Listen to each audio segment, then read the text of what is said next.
Om Namo Bhagavate Vasudevaya. Om Namo Bhagavate Vasudevaya. Om Namo Bhagavate Vasudevaya. Narayanam Namaskrutyam Naram Chaiva Narottamam Devi Saraswati Vyasam Tato Jayamudirayet. Nashtaprayeshu Bhadreshu Nityam Bhagavata Sevaya. Bhagavatim Uttama Shloke Bhaktir Bhavati Naishtaki. Rindraj Śrīmad-Bhāgavatam ki jai. Reading Śrīmad-Bhāgavatam, 3rd canto, 21st chapter, titled as The Conversation Between Kardama Muni and Swayambhuva Manu. Shloka number 34. In this shloka is a description of meeting between Kardama Muni and Lord Vishnu. Kardama Muni did tapasya of Lord Vishnu for thousands of years, and Lord Vishnu was pleased with his tapasya, and Lord Vishnu appeared in front of Kardama Muni as a Chaturbhuj Vishnu, very nicely decorated with various ornaments, and Lord Vishnu was standing on a Garuda. Lord Vishnu blessed Kardama Muni, and he told him that you will meet Swayambhuva Manu and Satrupa, and they will offer you his daughter Devahuti in the marriage. And with the divine union of yourself, Kardama Muni and Devahuti, 9 girls and 1 boy, myself, Vishnu, will come. And after saying this, Kardama Muni blessed, Lord Vishnu blessed Kardama Muni. And then Lord departed to his abode. That description is here in the Śrīmad-Bhāgavatam. So the shloka is here. You can read the shloka. Hare Krishna, how are you? You're welcome, nice to see you. So we're reading Śrīmad-Bhāgavatam. You can join us. The shloka is on the screen. Nirikshatastasya yayavasesha siddheshwarabhishtu siddhamarga akarshanaaya patra rathendra pakshe rucharitam stomam udirna sama. Translation. While the sage stood looking on, the Lord Vishnu left the pathway leading to Vaikuntha, a path extolled by all the great liberated souls. The sage stood listening as the hymns forming the basis of Samaveda were liberated by flapping wings of Lord Vishnu's carrier Garuda. So here, Lord Vishnu, who gave darshan to Kardama Muni, a great sage who did tapasya for thousands of years, and then after giving the darshan to Kardama Muni, then Lord Vishnu went back to his own abode, which is called as Vaikuntha Loka. How did Lord Vishnu go to Vaikuntha? So Lord Vishnu went to Vaikuntha on his vehicle, which is Garuda. And the sage Kardama Muni, who was seeing that Lord Vishnu is traveling to his own abode on a Garuda, he heard the wings of Garuda was flapping, and the sound which was coming from the wings of Garuda was not an ordinary sound, but it was the shlokas of Samaveda. So there are 4 types of Vedas, as you may know: Rigveda, Samveda. Do you know the Vedas? Then?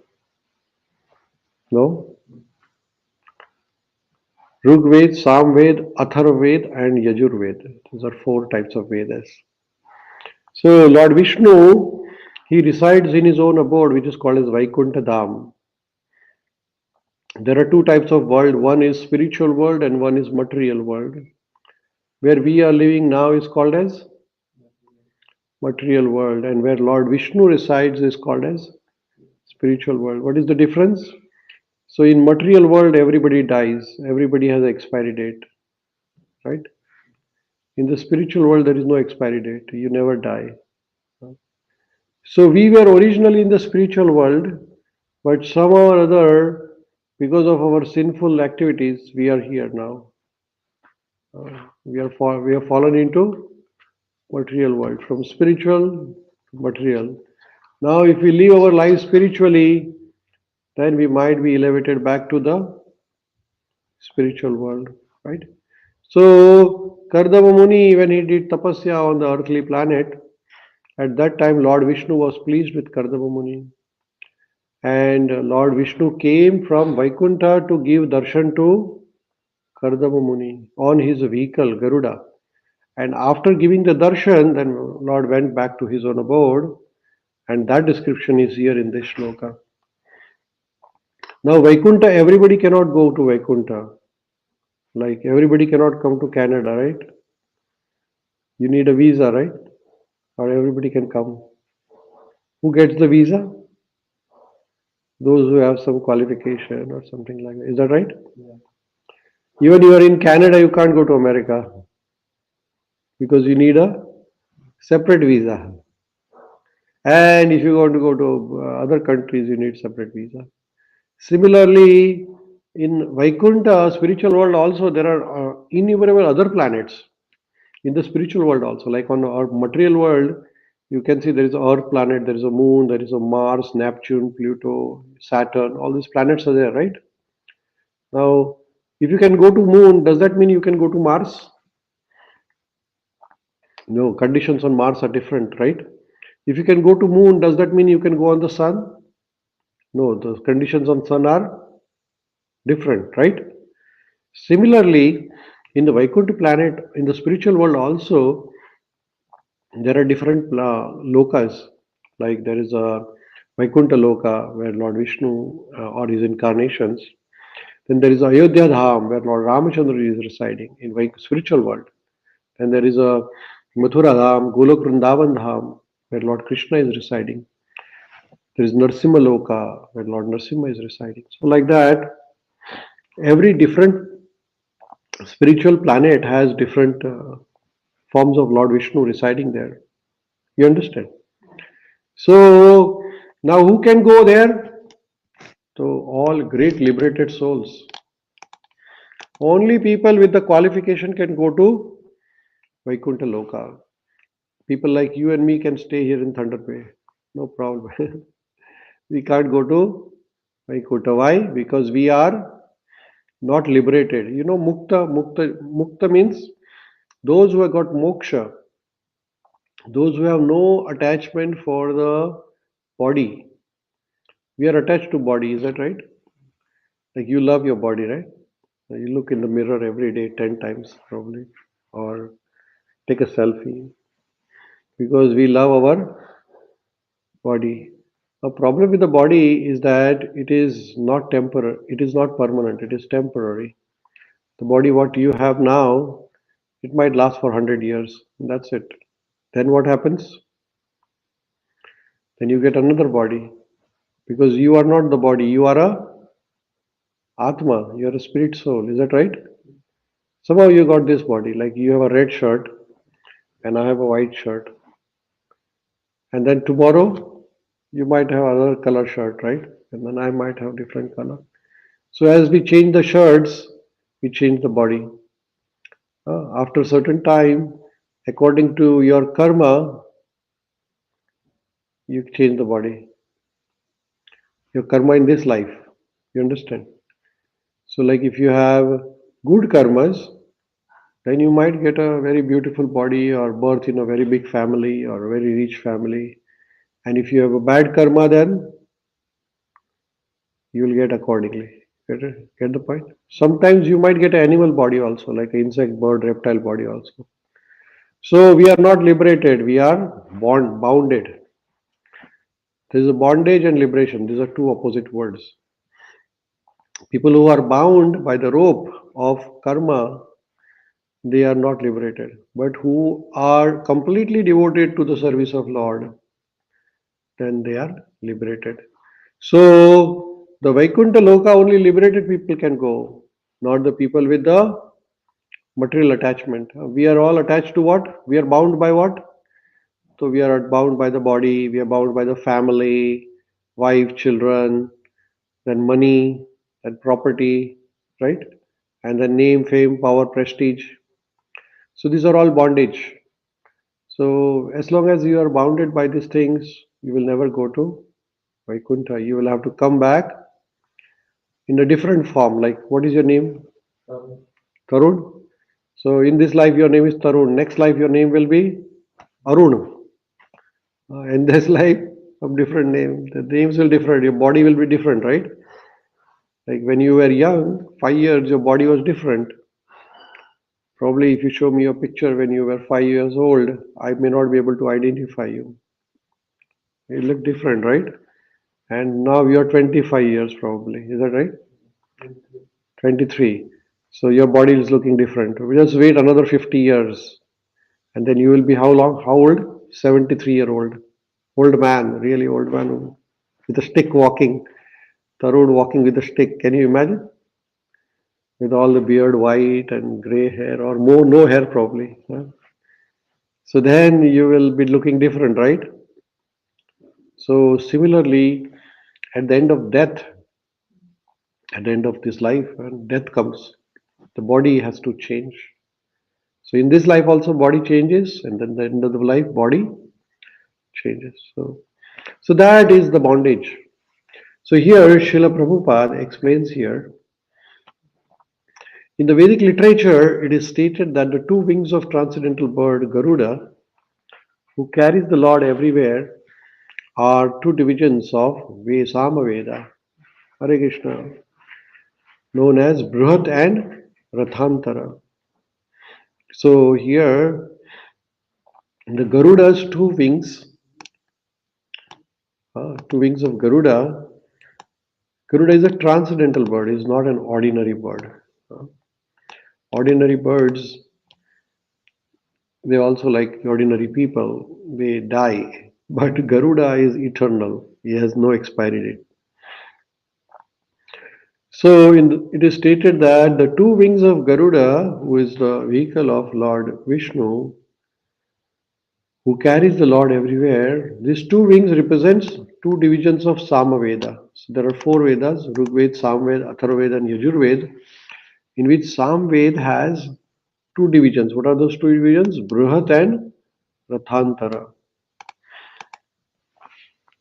Now, this Samaveda is one of the prominent Veda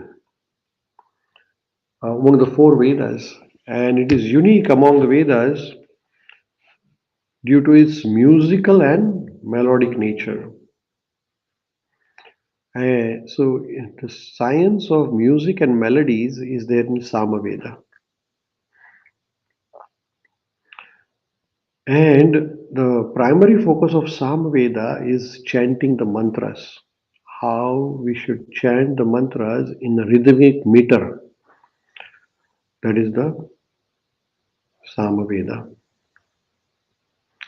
So Samaveda can be referred as Veda of melodies or also knowledge of chanting the mantras in a very rhythmic and melodious or musical way. Now, as it is said that Samaveda has two divisions, which is called Bruhat and Rathantara. So all the musical notations are there in the Samaveda. Now, when Garuda was flying, from the Garuda's wing, the musical notations were coming off of the Samaveda. And as if these musical notations, when Garuda's wings were flipping, they sounded like a Vedic mantras or rhythmic chants. Garuda works as a carrier of Lord, and therefore Garuda is considered transcendental prince of all the carriers. With his two wings, Garuda began to vibrate Samaveda, which is chanted by great sages to pacify the Lord. So, Samaveda has various mantras to please Lord Vishnu. And usually, great sages recite the Samaveda. The Lord is worshipped by Brahma, by Lord Shiva, by Garuda, and other demigods with selected poems. And great sages worship him with the hymns of Vedic literature such as Upanishads and Samaveda. So, if you really want to please Lord Vishnu, Lord Krishna, then special shlokas or mantras are very important. Nowadays, people don't understand even half of the shlokas, or maybe most of the shlokas. So, in the Kali Yuga, the problem is people do not have any knowledge of Vedic Shastra. So, in this Kali Yuga, for the people who do not have any understanding of the Vedas, for them, the simple mantra Hare Krishna, Krishna Krishna, Hare Hare, Hare Rama, Hare Rama, Rama Rama, Hare Hare. This mantra is recommended in the Kali Yuga. So the great sages, Lord Brahma, Lord Vishnu, Lord Shiva, Garuda, other demigods, they please Lord Vishnu through special prayers, as mentioned in the Upanishads and Samavedas. These Samaveda utterances are automatically heard by devotee when another devotee of Lord Garuda flips his wing.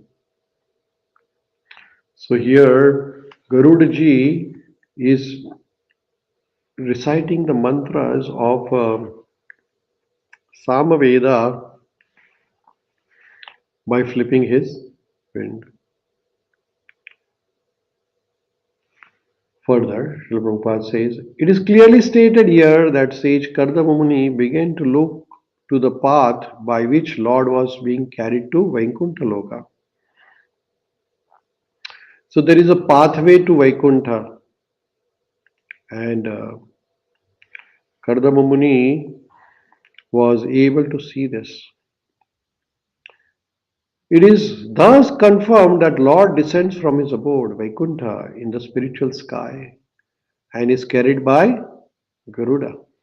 The path which leads to Vaikuntha is not worshipped by ordinary class of transcendentalists. Only those who are liberated from material bondage can become the devotee of Lord.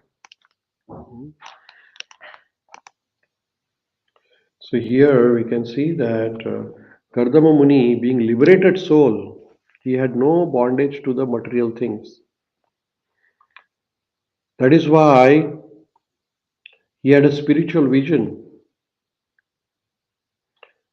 And with the spiritual vision, he was able to witness the transcendental journey of Lord, as well as he, with the spiritual ears, he could hear the mantras recited by Garuda's wing. So, only with people who are free from the material bondage, they can see the Lord or can experience the Lord. Those who are not liberated from material bondage cannot understand the transcendental devotional service. People who are on a material platform, they will not be able to understand what a service, devotional service looks like. So Srila Prabhupada here emphasizes that liberation from material bondage is a prerequisite for understanding and engaging in the pure devotional service of Lord Vishnu or Lord Krishna. In Bhagavad Gita, it is clearly stated, Yatatam api siddhanam. Siddhana means those who have achieved the liberation, those who are free from material bondage. There are many persons who are trying to attain perfection by striving for liberation from material bondage. And those who are actually liberated are called as Brahma Bhuta or Siddha.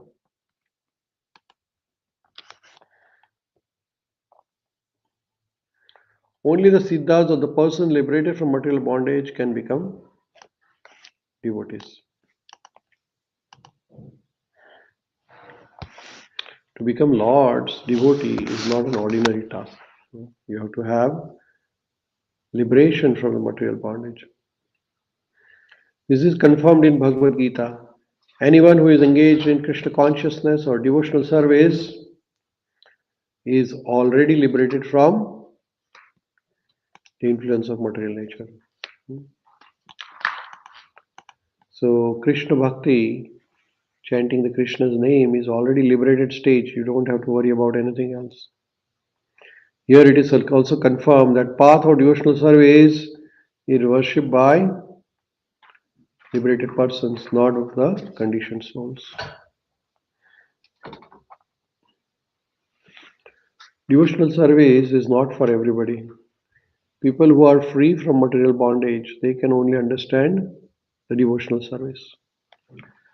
The conditioned soul cannot understand the devotional service of the Lord. People who are with the material attitude, they do not know what bhakti is. They are behind money, power, prestige, name, fame, beauty. But for the liberated person, those things are insignificant. Materialists usually spend most of their time in making money or looking after their material possessions. But spiritualists spend most of the time in hearing about Krishna Katha, reciting Krishna Katha, chanting Krishna's holy name. Kardama Muni was liberated soul who saw Supreme Lord in person face to face.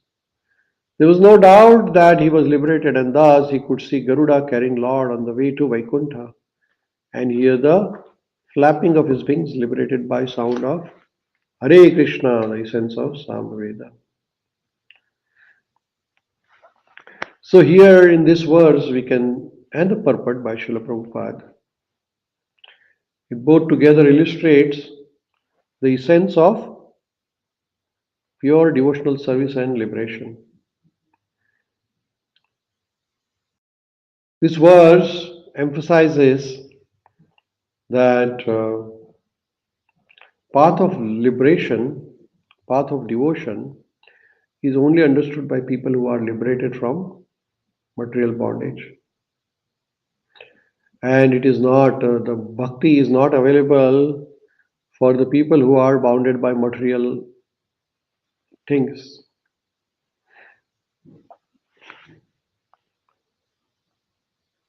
Srila Prabhupada here provides explanation about relationship between the devotee and the divine.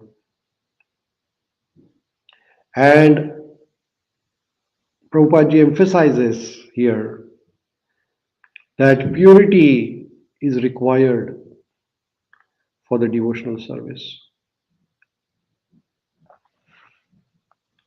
If we are bounded by the material things, then we will not be able to approach Krishna. Then bhakti is not possible. Bhakti is only possible if we are detached from the material possessions. Bhakti is possible only if we are detached from material desires. And only desire is na dhanam, na janam, na sundarim, na kavitam va jagadisha kamaye mama janmani janmanishware bhavata bhaktir ahetuki tvayi. Only and only if we are detached from the material desires, then only we can serve Lord. Otherwise, to serve Krishna is not an ordinary task. Kardama Muni was a liberated soul. He had no material desires. so he could see Lord coming to him face to face. With that, we'll pause here and we'll continue with Śrīmad-Bhāgavatam tomorrow. Raj Śrīmad-Bhāgavatam ki jai, Srila Prabhupada ki jai, Nitai Gaura Premanande Hari Hari Bol.